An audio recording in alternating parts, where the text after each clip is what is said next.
no oficial de tiro. Antônio Pereira gritou sarcasticamente: "Há algum atirador de elite aqui?"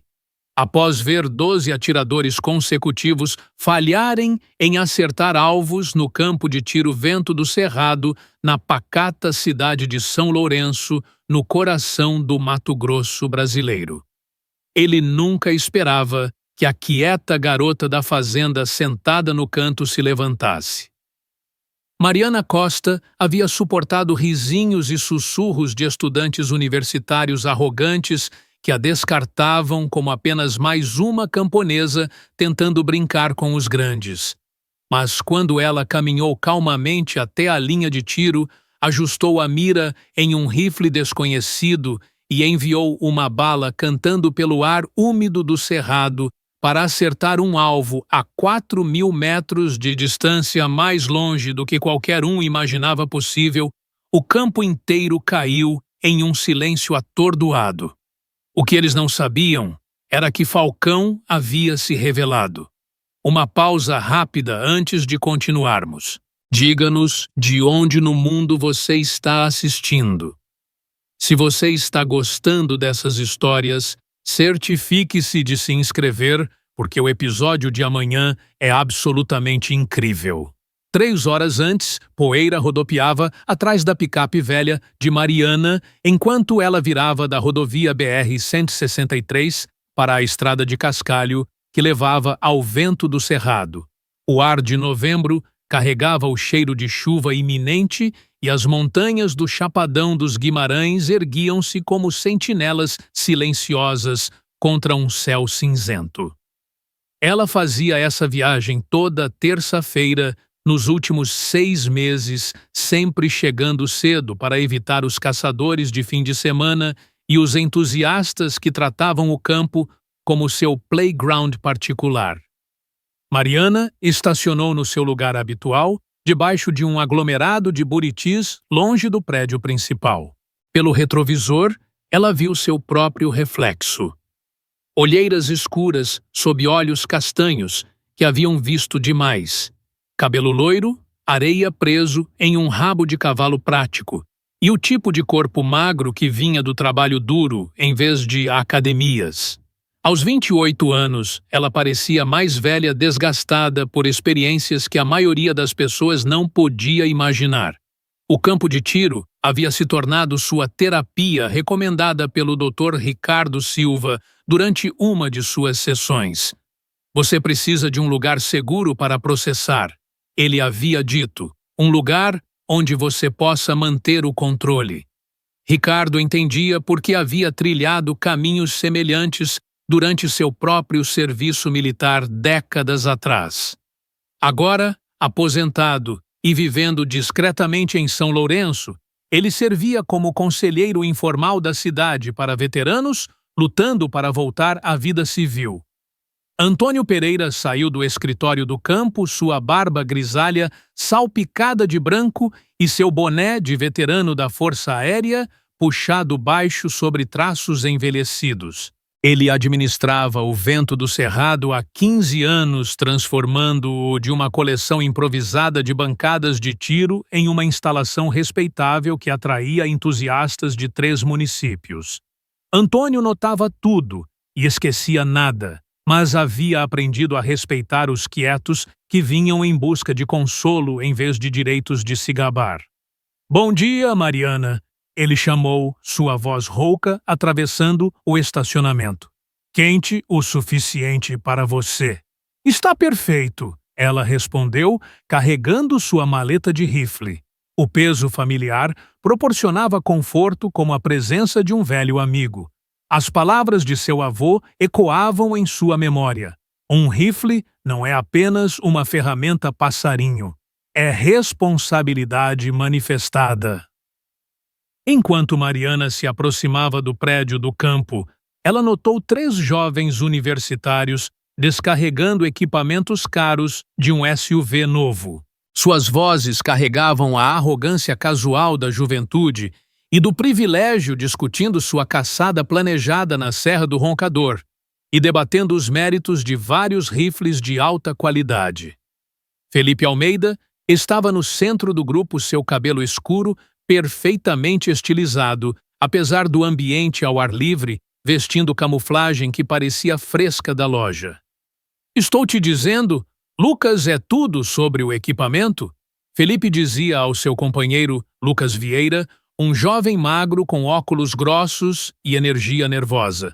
O novo Remington 700 do meu pai pode derrubar um veado a 800 jardas facilmente. O terceiro membro do grupo, Bruno Santos, acenava entusiasticamente enquanto lutava para levantar uma maleta pesada de rifle. Felipe atira desde os 12 anos, ele informou Lucas, com a reverência de alguém tentando impressionar. Sua família possui metade das pousadas de caça em Sinop. Mariana passou por eles sem reconhecimento, mas a voz de Felipe a parou. Com licença, senhorita, ele chamou, com um tipo de polidez condescendente que a fazia arrepiar. Você está aqui para o curso de segurança para iniciantes, meu amigo Lucas. Aqui pode precisar de companhia na turma remedial. O rosto de Lucas corou e ele lançou um olhar irritado para Felipe. Eu te disse que já atirei antes, só não muito. Claro que sim. Felipe riu, depois virou-se de volta para Mariana. Sério, Antônio faz um bom programa para novatos, nada para se envergonhar. Mariana encontrou seu olhar com olhos firmes que haviam encarado insurgentes nas selvas colombianas durante missões conjuntas. Eu me viro, ela disse baixinho, depois continuou em direção à entrada do campo. Dentro do prédio, Joana Pereira estava reabastecendo munição atrás do balcão, seu cabelo sal e pimenta preso com a eficiência de alguém que havia passado décadas gerenciando tanto um negócio quanto a personalidade ocasionalmente abrasiva de seu marido. Ela olhou para cima quando Mariana entrou oferecendo o tipo de sorriso genuíno reservado para clientes regulares que não causavam problemas e pagavam em dia. Sua pista usual, querida. Joana perguntou, já pegando a folha de registro. Por favor, Mariana respondeu, assinando seu nome com caligrafia nítida e precisa. Ela pagou pelo tempo de pista e uma caixa de cartuchos, 38 Winchester. A transação foi conduzida com o ritmo confortável da rotina. O campo em si se estendia além de uma partição de vidro grossa, com 20 pistas individuais se estendendo em direção a alvos em várias distâncias. A maioria dos visitantes raramente tentava tiros, além de 300 jardas contentes em furar alvos de papel e se sentirem realizados com sua pontaria. Mas as necessidades de Mariana iam mais fundo do que prática casual. Ela escolheu a pista 15, a mais distante dos universitários que ainda discutiam quais rifles usar. Sua própria arma era um simples Remington 700 que pertencera a seu avô. Sua coronha de madeira desgastada por décadas de uso. Sem modificações chiques ou acessórios high-tech, apenas artesanato sólido e manutenção meticulosa. Enquanto Mariana começava sua rotina de verificar o rifle e preparar sua posição de tiro, Antônio ativou o sistema de alto-falantes do campo. Campo quente, ele anunciou. Proteção para olhos e ouvidos obrigatória. Distância máxima hoje é 1000 jardas devido às condições atmosféricas. Felipe Almeida bufou alto o suficiente para vários ouvirem. 1000 jardas. Meu avô acertava tiros mais longos com miras de ferro. Ele se posicionava na pista 3, seu rifle caro, equipado com uma mira que provavelmente custava mais do que o salário mensal da maioria. Pelo próximo hora, Mariana trabalhava através de sua rotina padrão, enviando tiros com precisão mecânica. Cada tiro servia a um duplo propósito: manter a memória muscular e o controle de respiração que a haviam mantido viva no exterior, enquanto proporcionava um foco meditativo que silenciava o caos em sua mente. ela não estava tentando impressionar ninguém ou provar nada. Ela simplesmente mantinha um conjunto de habilidades que definia quem ela era. Os universitários, enquanto isso, faziam consideravelmente mais barulho e alcançavam consideravelmente menos sucesso. As vanglórias de Felipe sobre equipamento e talento natural não se traduziam em tiros precisos e sua frustração crescia com cada alvo perdido. Lucas Vieira, na verdade, atirava melhor que seu amigo mais confiante para o visível aborrecimento de Felipe. Essa mira deve estar desalinhada, Felipe reclamou após seu quinto erro consecutivo a 600 jardas. Não há como eu estar atirando tão mal.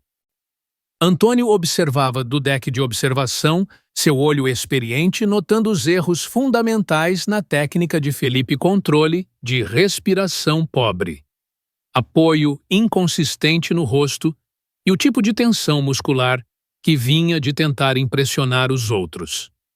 Mas Antônio havia aprendido há muito que conselhos não solicitados raramente eram bem-vindos por jovens convencidos de sua própria expertise.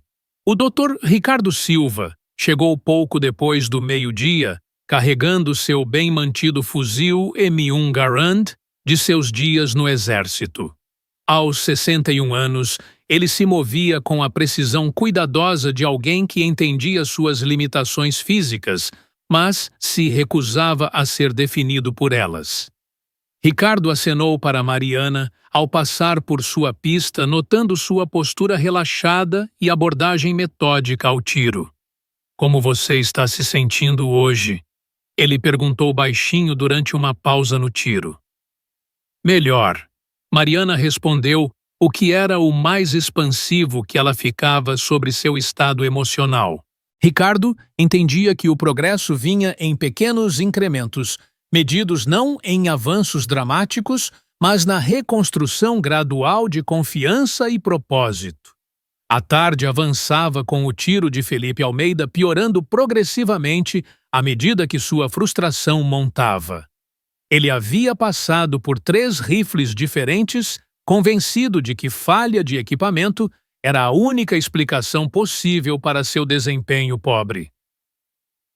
Lucas Vieira, enquanto isso, havia melhorado discretamente ao ponto de acertar consistentemente alvos a 400 jardas.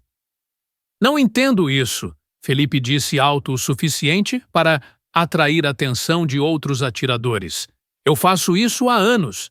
Esse campo deve ter algum problema com sua configuração." Antônio finalmente teve o suficiente.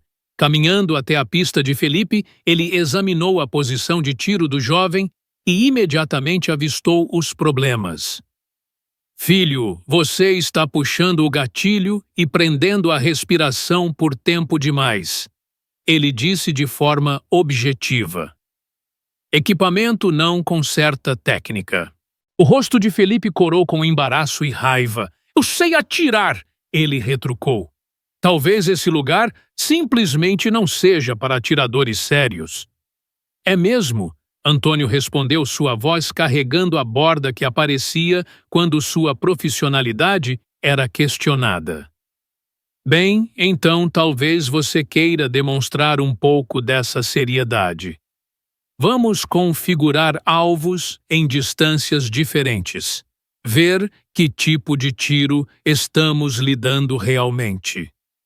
O que se seguiu foi uma exibição de equipamento caro produzindo resultados medíocres.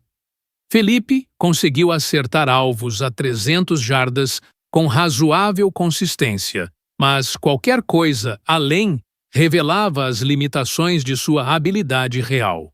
Lucas Vieira surpreendeu todos ao se provar mais preciso que seu amigo vanglorioso, enquanto Bruno Santos lutava com fundamentos básicos. Outros atiradores começaram a se reunir para assistir à demonstração improvisada, atraídos pelas vanglórias anteriores de Felipe e curiosos para ver se ele podia respaldar suas palavras confiantes. O público só deixou Felipe mais nervoso, e seus tiros se tornaram cada vez mais erráticos à medida que a pressão montava. Deixe-me tentar com esse rifle. Felipe exigiu, apontando para o M1 Garand de Ricardo. Talvez algo de grau militar mostre o que eu posso fazer realmente. Ricardo balançou a cabeça educadamente. Esse rifle é ajustado especificamente para meu uso. Não seria justo para nenhum de nós. No final da tarde, a paciência de Antônio havia se esgotado. Ele havia assistido 12 atiradores diferentes tentarem várias distâncias com resultados mistos. Mas as reclamações contínuas de Felipe sobre equipamento e condições do campo haviam criado uma atmosfera de frustração que afetava todos presentes. Há algum atirador de elite aqui? Antônio finalmente chamou em exasperação, sua voz ecoando pelo campo. Porque aparentemente ninguém mais consegue acertar o lado largo de um celeiro hoje. O comentário era para ser retórico, uma liberação de frustração em vez de uma pergunta genuína. Mas, de seu canto quieto na pista 15, Mariana Costa largou sua xícara de café e se levantou. Contar e preparar essa história nos tomou muito tempo.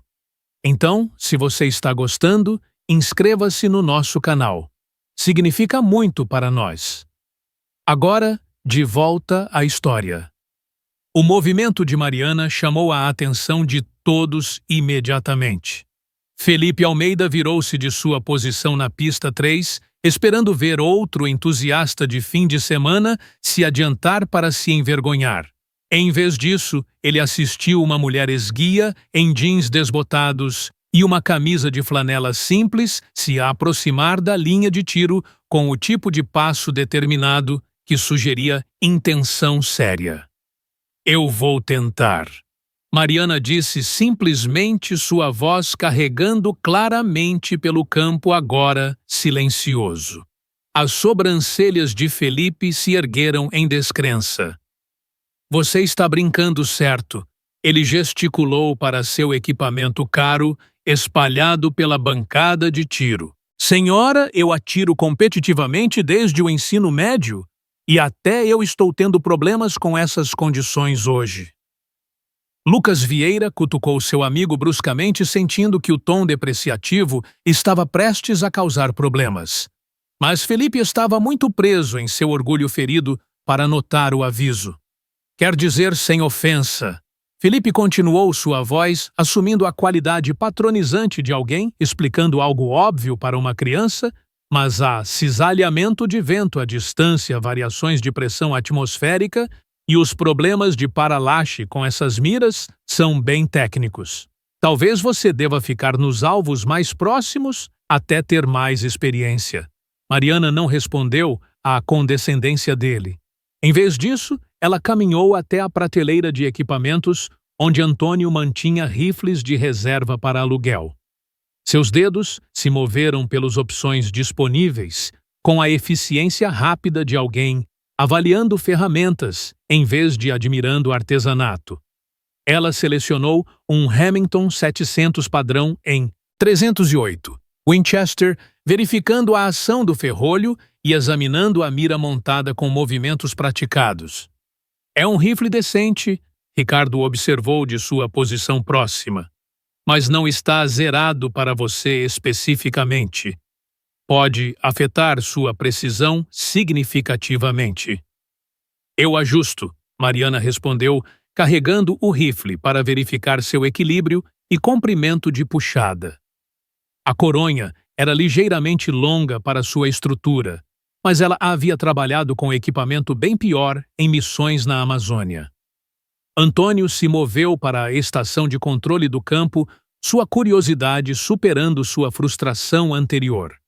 Em 15 anos, administrando a instalação, ele havia visto muitos atiradores falarem grande jogo apenas para fracassarem quando as condições ficavam desafiadoras.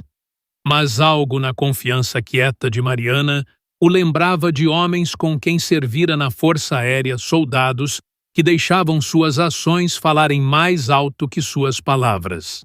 Que distância você está pensando? Antônio perguntou, sua mão pairando sobre o sistema de controle de alvos.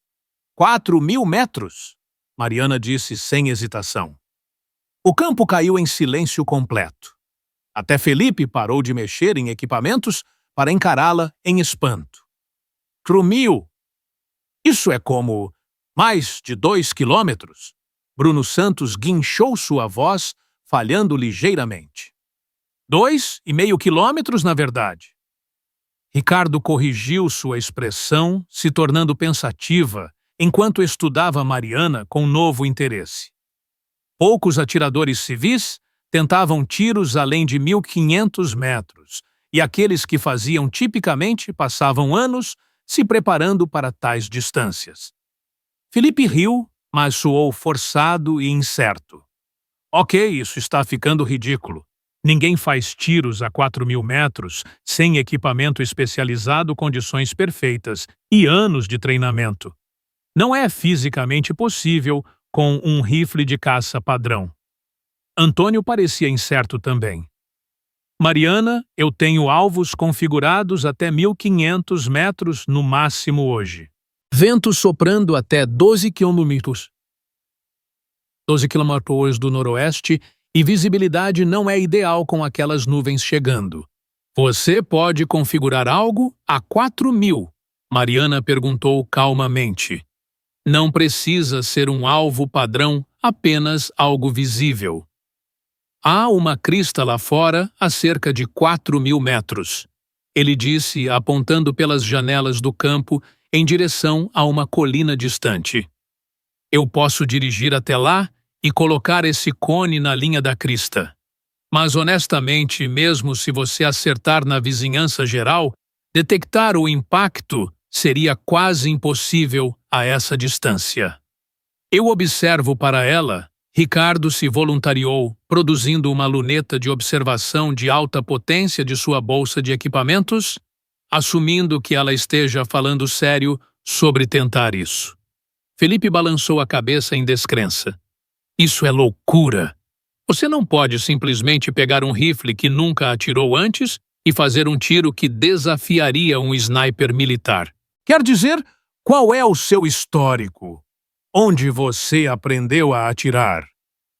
Pela primeira vez, desde que se adiantou, a expressão de Mariana mostrou um lampejo de emoção, algo que poderia ser dor ou arrependimento.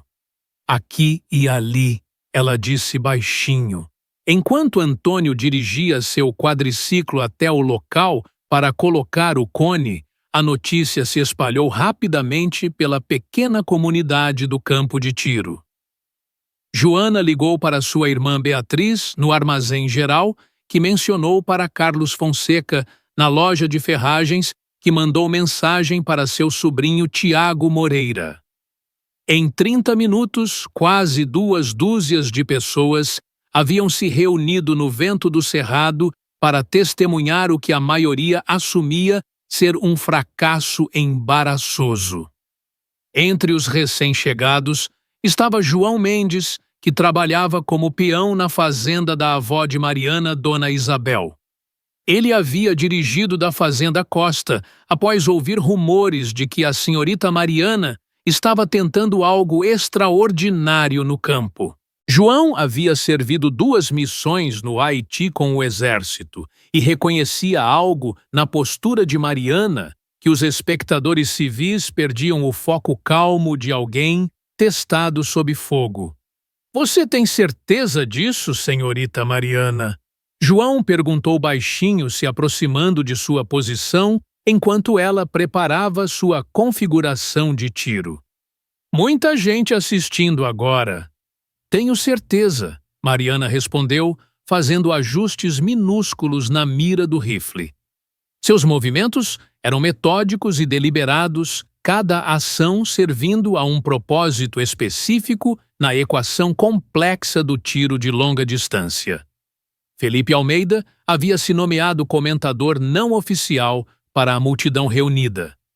Vejam o que a maioria das pessoas não entende sobre tiro de extremo longo alcance.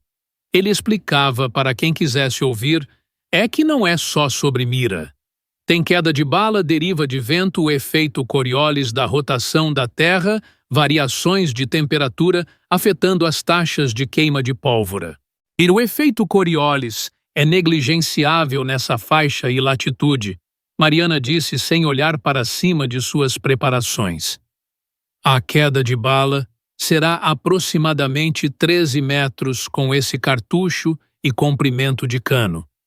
A deriva de vento depende da consistência das correntes de ar entre aqui e o alvo, o que requer ler condições ambientais em tempo real. A boca de Felipe se abriu ligeiramente.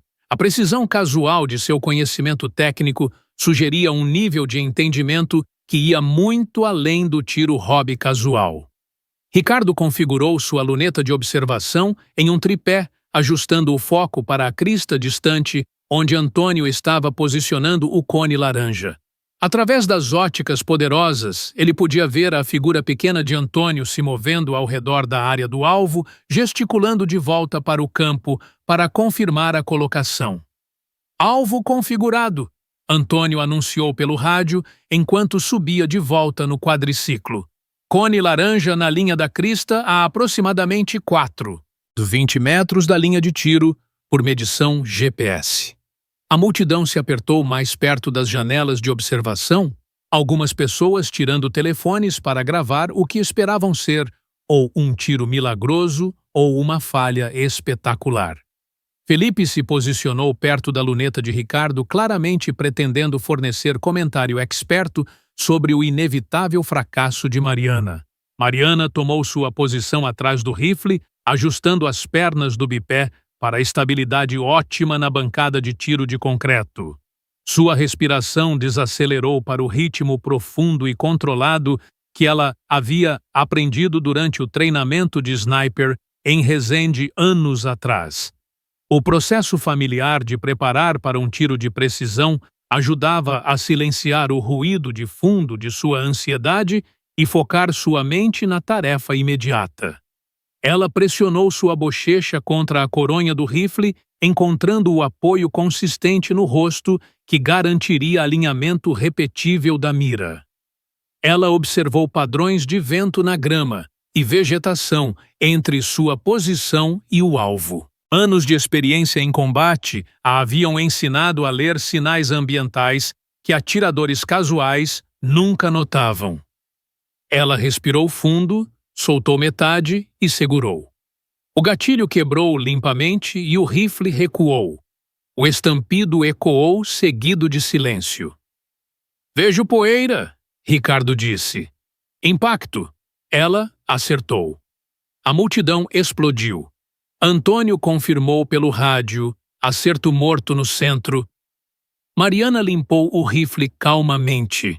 Felipe admitiu, isso foi incrível. Mas Gustavo Lima, capataz de Vargas, observava com olhos calculadores, notando o potencial ameaça para o projeto Rio Verde. Mais tarde na fazenda, Dona Isabel questionou o tiro, levando Mariana a revelar seu passado militar. Clara Ferreira e Sofia chegam avisando sobre as implicações para o desenvolvimento de Vargas, sugerindo usar a atenção para resistir. Mariana pondera, sentindo o peso de responsabilidades antigas ressurgindo no cerrado pacato. No dia seguinte, ao tiro que abalou. São Lourenço, Mariana Costa acordou com o sol filtrando pelas cortinas de renda da casa da fazenda, mas o peso das conversas da noite anterior ainda pairava sobre ela como uma nuvem de chuva no cerrado. O café da manhã com Dona Isabel foi silencioso, interrompido apenas pelo som de colheres tilintando nas xícaras de café forte, enquanto a avó observava a neta com olhos que misturavam preocupação e orgulho. "Você dormiu bem, querida?" Dona Isabel perguntou, quebrando o silêncio. Mariana acenou vagamente, mas sua mente estava longe, revisando as palavras de Clara Ferreira sobre o projeto Rio Verde e as ameaças veladas de Gustavo Lima. Ela sabia que o tiro no vento do cerrado havia mudado tudo. O que era para ser uma terapia privada agora expunha não só suas habilidades, mas também colocava sua família no centro de um jogo maior. Após o café, Mariana dirigiu até a clínica do Dr. Ricardo Silva, o conselheiro que a ajudara a lidar com os fantasmas do passado militar. A clínica era um prédio modesto no centro da cidade, com paredes pintadas de verde claro e uma placa discreta que dizia Consultoria Psicológica para Veteranos. Ricardo a recebeu com um abraço paternal, seu rosto enrugado, revelando anos de escuta a histórias de guerra. Mariana, o que aconteceu ontem no campo? Isso pode ser um gatilho para você, ele disse, sentando-se em sua cadeira desgastada. Mas talvez seja uma oportunidade para usar suas habilidades para algo bom. Eles conversaram por horas sobre o desenvolvimento de Eduardo Vargas e a Terra Nova, a empresa que prometia empregos com mineração, mas que, segundo rumores, usava táticas sujas para comprar terras. Ricardo revelou que vários veteranos locais, incluindo João Mendes, haviam recebido visitas intimidatórias de advogados da Terra Nova, ameaçando com reacessos fiscais e processos judiciais se não vendessem. Não é só negócio, Mariana. Há algo maior por trás. Ricardo confidenciou, mostrando um dossiê improvisado com recortes de jornais sobre projetos semelhantes em outras regiões do Mato Grosso, onde comunidades inteiras haviam sido deslocadas para desenvolvimento estratégico. Uma pausa rápida antes de continuarmos. Se você está gostando dessa história de coragem e mistério no coração do Brasil, não esqueça de se inscrever no canal e ativar o sininho. Amanhã tem mais uma narrativa que vai te deixar sem fôlego de volta à trama. Enquanto isso, na redação do semanário São Lourenço, Clara Ferreira trabalhava febrilmente em seu artigo sobre as irregularidades da Terra Nova. A jovem jornalista, com seus 32 anos e olhos penetrantes, havia descoberto documentos que sugeriam que o projeto de mineração era uma fachada para algo mais sigiloso, possivelmente ligado a interesses federais. Mas antes que pudesse publicar, policiais locais bateram a porta com um mandado de busca por difamação e incitação à desordem. Clara foi detida, acusada de espalhar fake news sobre a empresa.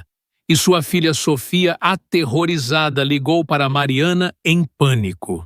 Mãe foi levada. Eles dizem que é por causa da investigação sobre Vargas. Sofia chorou ao telefone.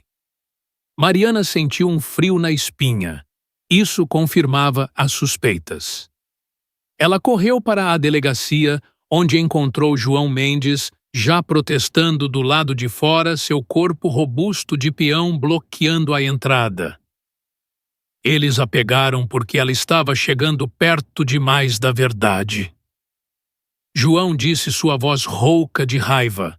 Juntos eles reuniram um pequeno grupo Ricardo para o apoio psicológico e estratégico, João para o conhecimento local das terras e um novo aliado, Pedro Santos, um hacker autodidata que trabalhava em uma loja de eletrônicos na cidade e havia perdido sua própria fazenda para pressões semelhantes.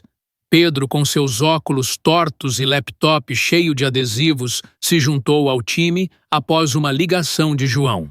Eu posso acessar redes, rastrear e-mails da Terra Nova? Ele ofereceu seus dedos, voando pelo teclado, em uma cafeteria discreta onde o grupo se encontrou. O plano inicial era simples, coletar evidências digitais e testemunhos de vítimas para expor as táticas ilegais. Mas, à medida que investigavam o conflito, escalava.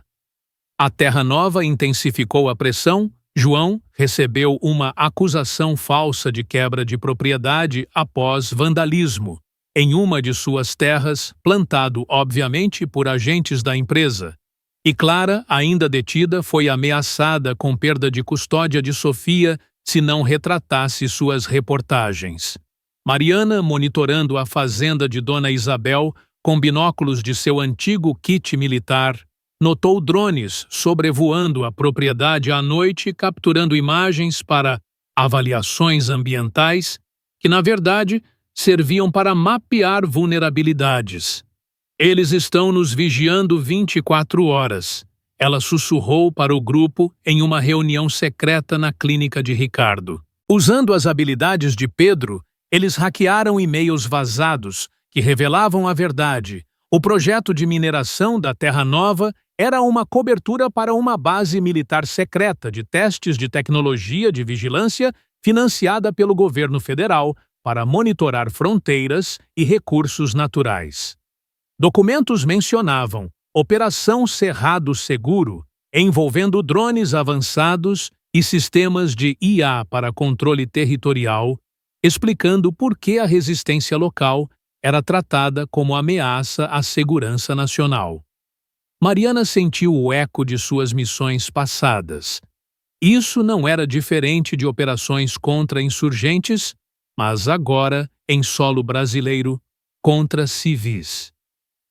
Não podemos deixar isso passar. Ela disse, sua voz firme como o aço de seu rifle. O grupo organizou uma resistência secreta. Pedro instalou softwares de contra-vigilância em telefones locais. João recrutou mais veteranos para patrulhas noturnas e Ricardo coordenava apoio psicológico para famílias afetadas. Mas a Terra Nova contra-atacou. A fazenda de Dona Isabel sofreu um acidente com cercas derrubadas, culpando animais selvagens. E Clara foi liberada sob fiança, mas com ordem de silêncio. A tensão culminou quando Mariana, em uma patrulha solitária, confrontou Gustavo Lima em uma estrada escura. "Você sabe o que estamos construindo", ele zombou. "E uma atiradora como você não vai parar o progresso." Mariana o deixou ir, mas com uma advertência: o progresso não justifica destruir comunidades. Agora, com o grupo unido, eles planejavam o próximo passo: infiltrar uma reunião da Terra Nova para gravar provas irrefutáveis. Com a noite, aprofundando-se no cerrado onde o vento sussurrava segredos através da vegetação alta e os sons de animais noturnos preenchiam o ar úmido. Mariana Costa e seu grupo se preparavam para a infiltração mais ousada de suas vidas: penetrar no coração da sede da Terra Nova. O complexo fortificado que escondia não apenas segredos corporativos, mas uma operação federal disfarçada de mineração. O planejamento havia durado horas na clínica de Ricardo Silva, com mapas satélites espalhados sobre a mesa de madeira velha, iluminados por uma lâmpada fraca, que projetava sombras dançantes nas paredes pintadas de verde desbotado. Pedro Santos, o hacker, com seus óculos tortos e dedos ágeis, havia mapeado as vulnerabilidades digitais do complexo. As câmeras são ligadas a um sistema central. Eu posso causar uma falha temporária simulando um pico de energia, mas só por 10 minutos. Depois disso, eles reiniciam tudo. João Mendes, o peão robusto com cicatrizes de anos de trabalho na terra, verificava equipamentos improvisados, binóculos, facas, rádios, criptografados emprestados de veteranos, enquanto Ricardo, o médico, com olhos sábios, preparava um kit de primeiros socorros, murmurando preocupações sobre os riscos psicológicos. Mariana, isso pode reviver seus traumas de combate. Você está pronta para o que pode encontrar lá dentro. Mariana, com sua determinação forjada em missões nas selvas fronteiriças, respondeu calmamente: Eu nasci para isso, doutor. Se não formos agora, a Terra Nova engole São Lourenço inteira. Uma pausa rápida antes de prosseguirmos. Se você está vidrado nessa jornada de suspense e resiliência no interior brasileiro, não esqueça de se inscrever no canal. aperte o like e ativa o sininho para não perder o desfecho épico. Voltando à narrativa, o grupo partiu ao anoitecer em 2 veículos discretos, uma picape velha camuflada com lama do cerrado e uma van onde Pedro operaria seus equipamentos. O complexo da Terra Nova erguia-se como uma fortaleza moderna a alguns quilômetros da cidade, cercado por cercas eletrificadas, torres de vigilância com holofotes varrendo o terreno e patrulhas armadas que circulavam em intervalos precisos.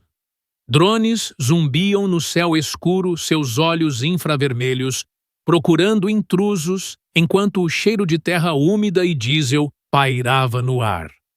Mariana, vestida em roupas pretas justas, com seu kit militar minimalista, botas, silenciosas luvas, uma máscara para o rosto e ferramentas de arrombamento, assumiu a liderança. João, fique no perímetro leste como vigia. Sinalize qualquer movimento. Pedro, monitore os sinais e desative as câmeras no meu sinal.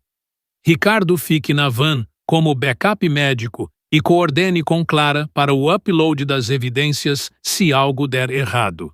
Em Clara Ferreira, a jornalista determinada que havia sido libertada sob fiança, mas ainda sob vigilância, esperava em um esconderijo seguro com Sofia, pronta para enviar os arquivos para contatos em Brasília e Cuiabá.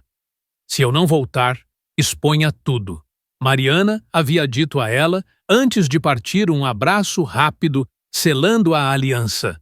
A aproximação foi tensa.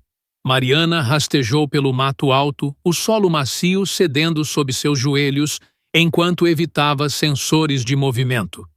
A adrenalina pulsava em suas veias, ecoando memórias de operações noturnas na Amazônia, onde o menor ruído podia significar a morte. Pedro da van hackeou o sistema. Câmeras offline por 10 minutos. Vá. Mariana cortou uma seção da cerca com alicates isolados, o zumbido elétrico cessando momentaneamente, e rolou para dentro do perímetro. O complexo pulsava com atividade, edifícios modulares, iluminados por luzes frias, veículos blindados estacionados e guardas conversando em voz baixa sobre a Operação Cerrado Seguro. Ela se esgueirou até o prédio central de comunicações, uma estrutura de concreto com antenas parabólicas, apontando para o céu estrelado, onde os servidores guardavam os segredos. Pela janela rachada, viu técnicos operando monitores feeds de drones sobrevoando fazendas locais, incluindo a de Dona Isabel, e arquivos digitais com perfis de residentes. João Mendes, veterano resistente, risco médio, e planos para neutralizar oposição através de acusações fabricadas. Seu coração acelerou. Isso era prova irrefutável de vigilância ilegal e coordenação com agências federais. Instalando um dispositivo de escuta em uma caixa de junção externa, ela ouviu vozes internas. Aumentem a pressão na costa. A neta é uma ameaça com esse histórico militar.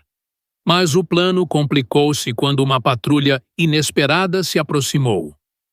Intruso detectado! Gritou um guarda, alarmes soando. Mariana invadiu o prédio por uma porta lateral destrancada, seu corpo movendo-se com precisão treinada, evitando câmeras internas que Pedro ainda controlava. Dentro, o ar era frio e mecânico, cheirando a eletrônicos superaquecidos. Ela chegou à sala de servidores, onde encontrou não só consoles, mas Rafael Oliveira, seu antigo companheiro de unidade nas Forças Especiais. Ele virou-se, olhos widening, em choque. Mariana Falcão, o que você está fazendo aqui? Rafael, com seu uniforme tático da Terra Nova, parecia envelhecido, linhas de estresse marcando seu rosto. Memórias inundaram missões conjuntas contra narcotraficantes na fronteira onde eles haviam salvado vidas um do outro.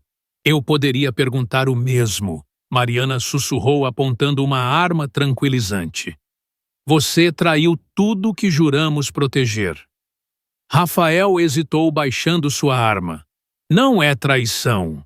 O governo precisa dessa base para testar drones de vigilância contra garimpo ilegal, tráfico nas fronteiras. Mas as táticas... Eles vão longe demais. Eu tentei avisar, mas sou só um contratado agora. O dilema ético a dilacerou. Rafael não era o vilão, mas parte de um sistema corrompido. Me ajude, então, ela implorou. Dê-me acesso aos arquivos. Ele pausou o conflito em seus olhos, mas acenou. Rápido, baixe isso. Rafael digitou uma senha permitindo que Mariana conectasse seu drive USB aos servidores principais. Arquivos fluíram e-mails entre executivos da Terra Nova e oficiais federais, planos para deslocar comunidades sob pretexto de segurança nacional, evidências de hackeamento de telefones locais e até ordens para fabricar acusações contra veteranos como João. Isso prova tudo. Mariana murmurou, mas alarmes redobraram. A falha de Pedro expirara. Guardas invadiram o prédio, tiros ecoando nos corredores. Rafael se virou para ela. Vai, eu cubro. Ele enfrentou os guardas, criando uma distração com tiros de cobertura, permitindo que Mariana escapasse por uma janela traseira. Correndo pelo terreno, ela transmitiu os dados para Pedro. Receba isso e envie para Clara. Mas o caos escalou. Drones a perseguiam, luzes cegantes iluminando o cerrado. Pior, Pedro alertou. Eles sequestraram Clara. Rastreio mostra ela em um galpão a leste. Mariana desviou, coração apertado. Clara era a chave para expor tudo. Em uma corrida adrenalinada, ela invadiu o galpão onde Clara estava amarrada, guardas a interrogando. Mariana, Clara gritou. Usando granadas de fumaça e tiros precisos não letais, Mariana neutralizou os guardas, libertando Clara. Corra para a van, ordenou enquanto elas fugiam sob fogo cruzado. João do perímetro forneceu cobertura com tiros de rifle, abafando perseguidores. Elas alcançaram a van, mas Mariana foi atingida por uma bala de borracha no ombro, dor lancinante a derrubando. Ricardo a tratou rapidamente. Você vai ficar bem, mas precisamos sair.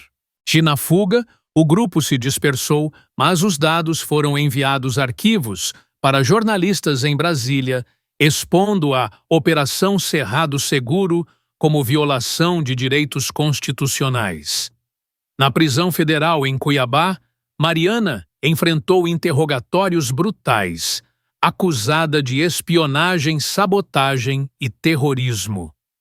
Você interferiu em assuntos de segurança nacional?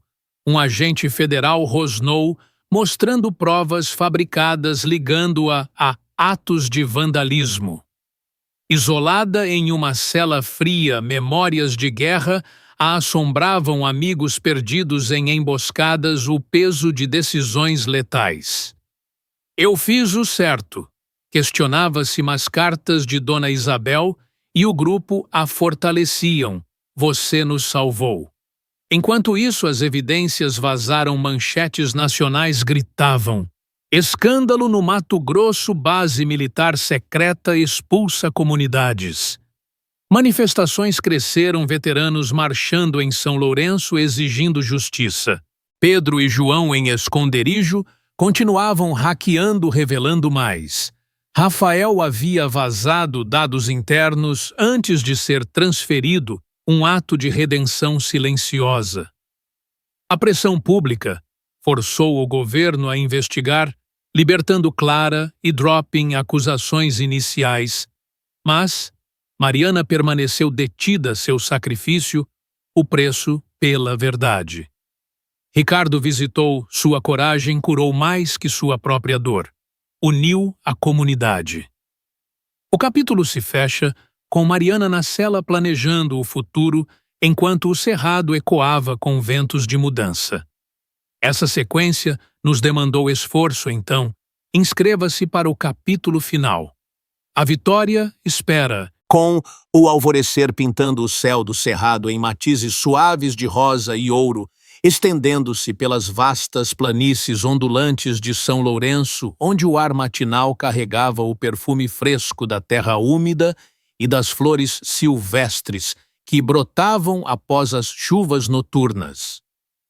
Mariana Costa finalmente cruzava os portões pesados da prisão federal em Cuiabá, emergindo não como a figura quebrada que entrara meses antes, mas como uma mulher renascida, marcada pelas cicatrizes da luta, mas erguida pela vitória coletiva que havia conquistado.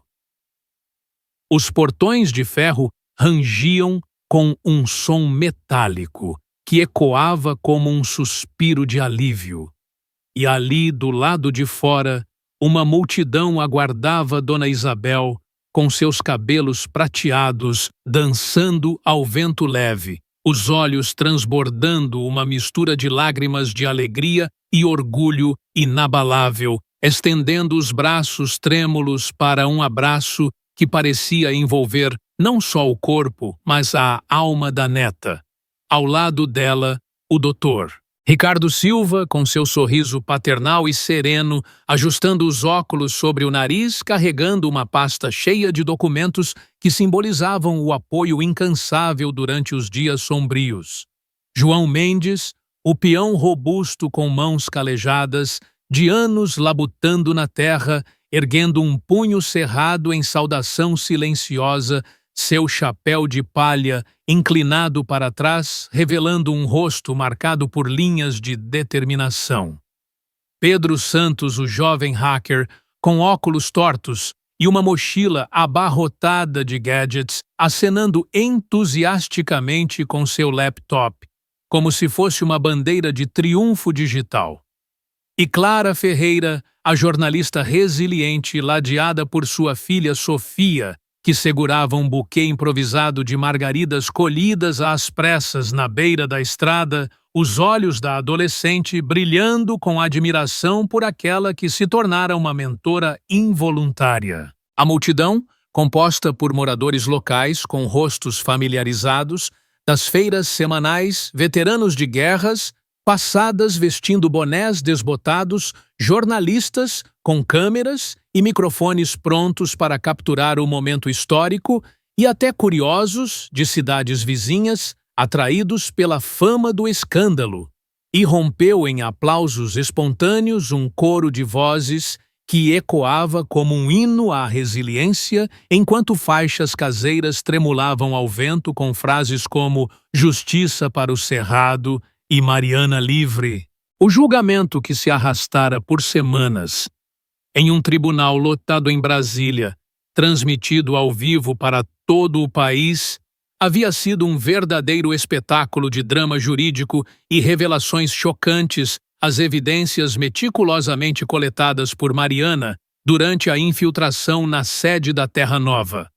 Pilhas de e-mails criptografados, relatórios confidenciais, gravações de áudio de reuniões secretas, mapas detalhados de vigilância e ordens explícitas para fabricar acusações contra cidadãos inocentes, foram apresentadas uma a uma, desmontando a fachada da Operação Cerrado Seguro como uma casa de cartas ao vento.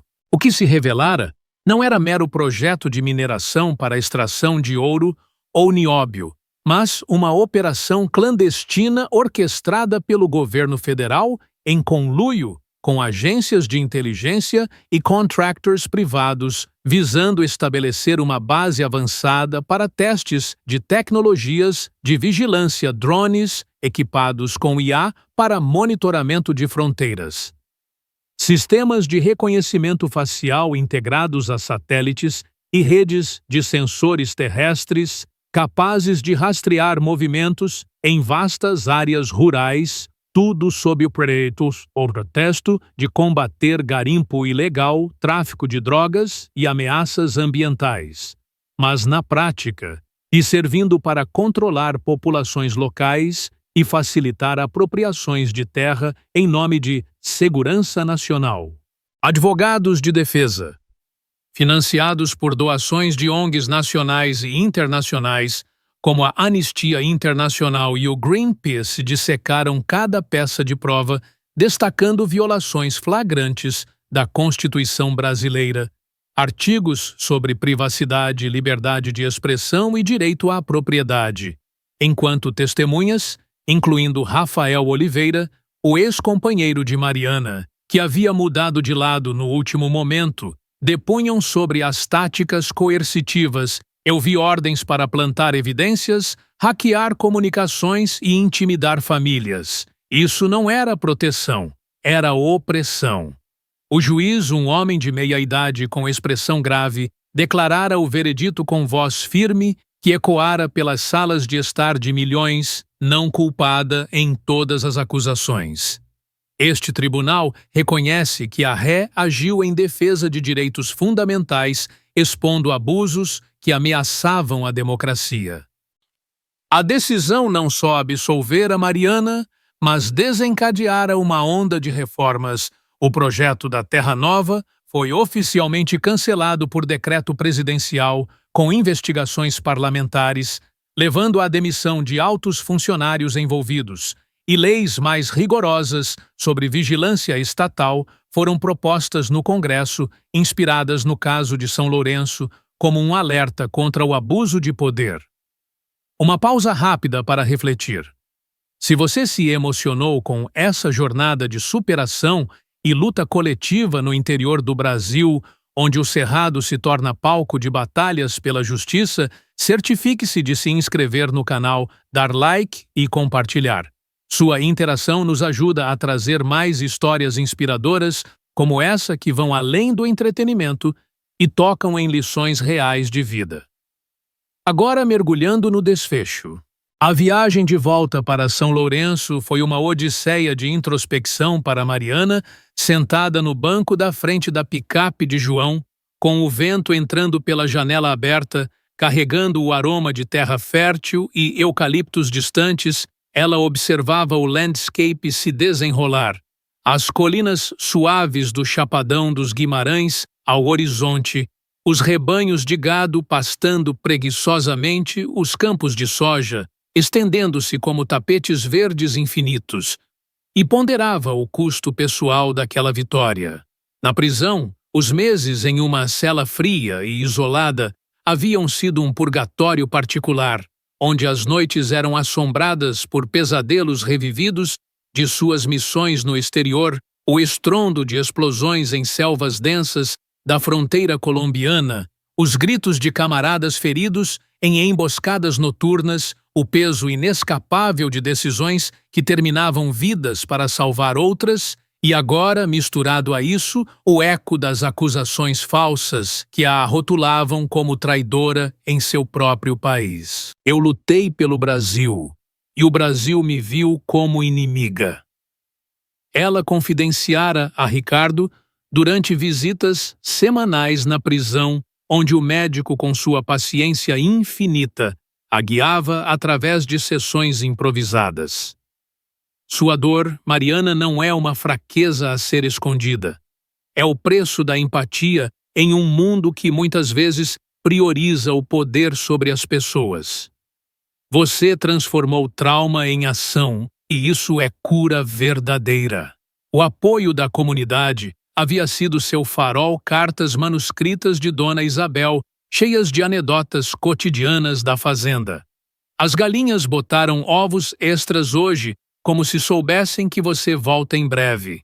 Pacotes de Pedro com pendrives, contendo atualizações sobre as manifestações online que viralizavam nas redes sociais, visitas de João, trazendo frutas frescas e notícias de veteranos se organizando em associações nacionais para pressionar por reformas, e até desenhos de Sofia, a filha de Clara, retratando Mariana como uma heroína com capa feita de folhas do Cerrado. Clara, por sua vez, havia se transformado em uma força jornalística implacável, Liberada das acusações, após o vazamento das evidências, ela publicara uma série de reportagens no semanário e em veículos nacionais, como a Folha de São Paulo, não só desmascarando a Terra Nova, mas educando o público sobre os perigos da vigilância estatal excessiva. No Brasil, onde a terra é sinônimo de identidade e sobrevivência, projetos como esse ameaçam não só o meio ambiente, mas a essência de nossas comunidades rurais. Incentivando debates sobre leis como o Marco Civil da Internet e a Lei Geral de Proteção de Dados, que protegem a privacidade, mas são frequentemente contornadas em nome de interesses nacionais. Sofia, a adolescente que outrora se escondia atrás da mãe, agora palestrava em escolas locais sobre ativismo juvenil, usando o caso como exemplo. Minha mãe e tia Mariana me ensinaram que uma voz pode iniciar uma revolução. Não espere ser adulto para lutar pelo que é certo. Ao chegar à fazenda, o ar familiar envolveu Mariana como um abraço antigo, o cheiro de café coado na hora, misturado ao aroma de pão fresco, assando o som distante de gado mugindo nas pastagens e a visão da varanda, onde tantas conversas noturnas haviam moldado sua alma. Dona Isabel a recebeu com um abraço que durou minutos, sussurrando: "Bem-vinda de volta, minha falcão. Você não só salvou nossa terra, mas mostrou ao mundo o que significa ser forte."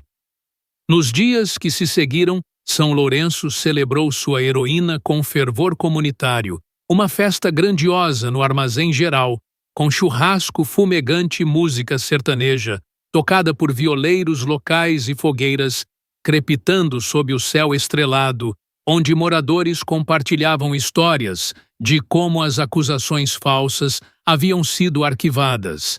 João Livre, para trabalhar sua terra sem medo, Clara, com sua redação expandida para cobrir questões nacionais. Pedro, contratado por ONGs para treinar comunidades em cibersegurança contra vigilância. Em discursos humildes durante a festa, Mariana enfatizava o coletivo. Não fui eu quem venceu, foi cada um de vocês que se recusou a dobrar perante a injustiça. Aprendi que a verdadeira coragem não é atirar de longe, mas se unir de perto. E aqui reside a lição profunda e educativa dessa história, uma mensagem que transcende o enredo para tocar na essência da vida em sociedade, em um mundo onde poderes invisíveis, corporações gananciosas, governos autoritários ou sistemas opressores buscam silenciar os vulneráveis através de intimidação, vigilância e manipulação. A força genuína emerge não do isolamento individual, mas da solidariedade comunitária, da coragem coletiva para enfrentar o desconhecido, mesmo quando o risco é a perda da liberdade ou da vida pacata. Mariana, que chegara a São Lourenço, fugindo de traumas de guerra em busca de anonimato, descobriu que a cura verdadeira não vem da evasão do passado, mas da integração dele ao presente, transformando feridas em ferramentas para proteger os outros. Que aceitar responsabilidades, seja defendendo uma fazenda familiar ou expondo abusos sistêmicos, é o caminho para encontrar propósito, ensinando que todos nós, independentemente de origens, temos o dever cívico de vigiar os vigilantes. Para os jovens como Sofia e Pedro, a narrativa serve como chamado à ação. Participem ativamente da vida pública, questionem autoridades, utilizem ferramentas modernas como tecnologia e mídia para defender direitos humanos, pois a inação permite que injustiças se perpetuem, enquanto o engajamento coletivo pode derrubar impérios disfarçados, promovendo uma sociedade mais justa.